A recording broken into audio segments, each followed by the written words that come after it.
We're bringing you this afternoon the penalty phase for now convicted double murderer Ronald Burgos-Aviles. A jury late last night found him guilty in the stabbing deaths of his ex-girlfriend Griselda Hernandez and their 18-month-old son Dominic.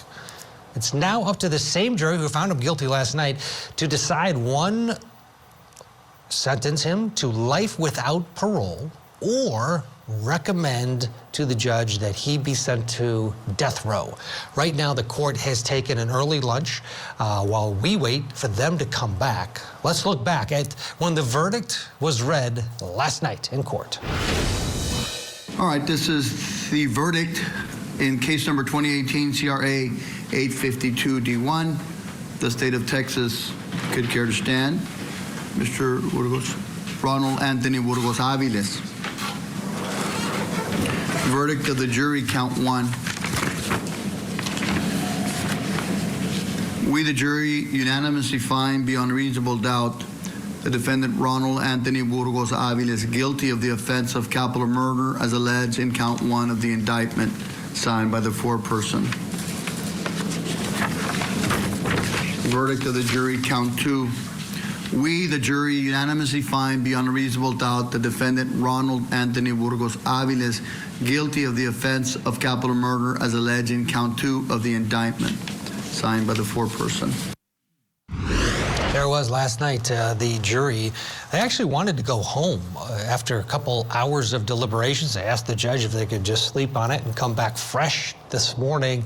And after some discussion with the parties, the judge sent them back and said, no, keep going. And 2 hours later, after 4 hours of deliberation, came back with that guilty verdict. Let's talk about it with trial attorney, Supreme Court attorney, and the host of the weekly podcast, Mom, Life, and Law, Megan Whiteside. She's in Washington, D.C., and criminal defense attorney, former prosecutor Franz Borchardt. He is in Baton Rouge, Louisiana. Happy Friday to both of you. Megan, the penalty phase is such an emotional feature of a death case because everyone is in agreement, at least in this case, where both sides have agreed that, yes, this was the right verdict in the guilt phase. And now it's deciding whether or not to take a life. What are you going to look for here as this plays out? We've watched the openings, but now it's witness time. We're going to get loved ones from both sides up there on the stand. And it's a difficult task, is it not, to ask citizens to make this monumental decision? It's one of the hardest decisions, if not the hardest decision any jury would have to make. And so, like you said, this is going to be witness testimony from both sides. And the defense is going to try to put up witnesses to show to this jury the defendant's humanity.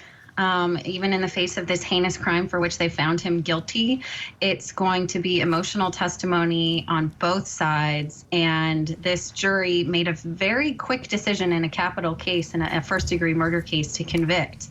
I know that they asked to go home and come back fresh, but they really did deliberate quickly for a case like this. It'll be interesting to see how long each side puts on their witnesses for. And I think that brevity is probably going to be a better strategy on both sides. We'll just have to see what the jury does with it.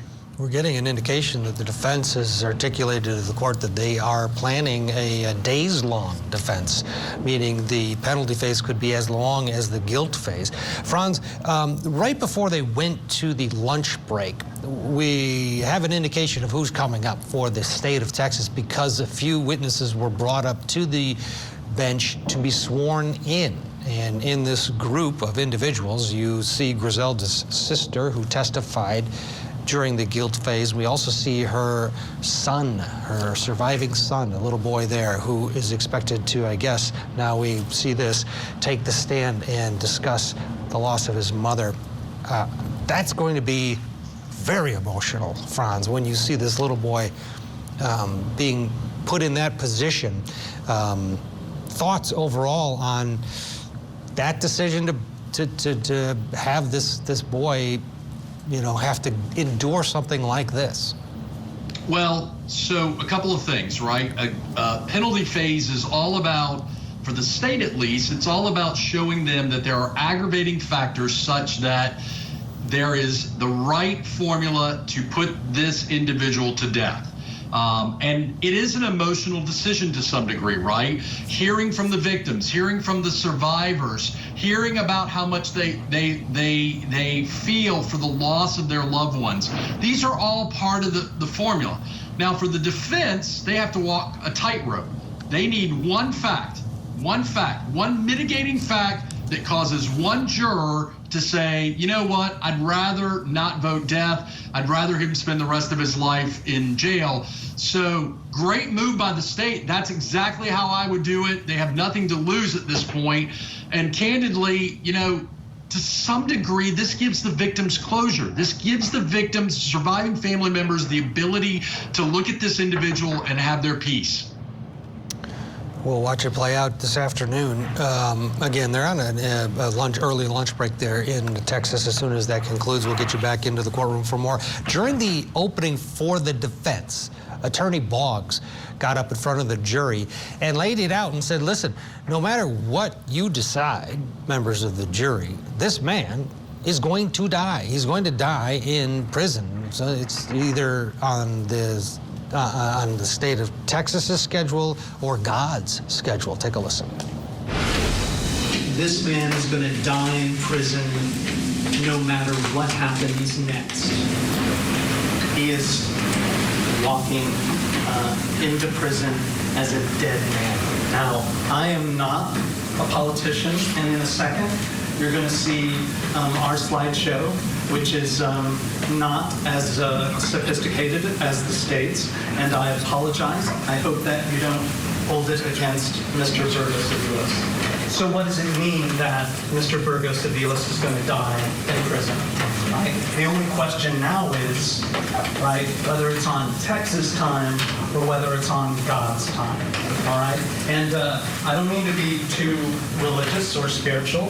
Some of you may not be spiritual or religious, but our suggestion to you is you follow the facts and the law and the evidence, and the facts and the law and the evidence, which is what these prosecutors told you to do when each and every one of you were selected. Interesting when you really listen to that, Megan, he throws out a couple things. It's the, I'm not fancy like the Attorney General or the district attorney who's decided to, you know, he's a politician and he's over there with his fancy suit. I'm just a nice guy. And then he throws in religion with the God versus state of Texas. Your thoughts on that strategy to try to hone in and connect, because they're going after, they need one. That's all they need. That's right. Well, they're going for a David versus Goliath argument. I mean, at this point, this jury has already seen the heinous nature of this crime and found the defendant guilty. And so they have, like you said, they just need one. They have to appeal to somebody on that jury, and perhaps the appeal to spirituality or religion may work with someone who will allow this to go, as the defense attorney said, on God's time. But they have an uphill battle with the heinous nature of this crime and for what we expect the state to put on in terms of witnesses, family members, the people who have been hurt the most by the loss of these victims. It's an interesting strategy, and the defense has given it all they've got. Franz, we did see for the first time some emotion from Ronald Burgos at the defense table today, and it was during a portion of the defense opening where they showed a photo of him and his kids, and then another photo of him, and yeah, there's a tear comes out of his left eye. We could definitely see it. Whether the jury picked up on it or not remains to be seen. But the bottom line is his demeanor in court has seemed distant, almost bored. Even in this emotional moment, he still has that stance with the face in the hands of the face. Overall, your thoughts on his basic lack of emotion during this entire process?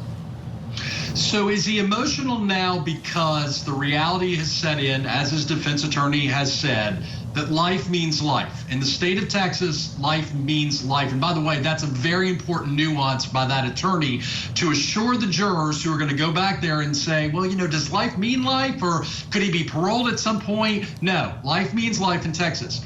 So is it the reality that life in prison is happening no matter what this jury decides now? Or is he actually showing some remorse for what he has done? Too little, too late?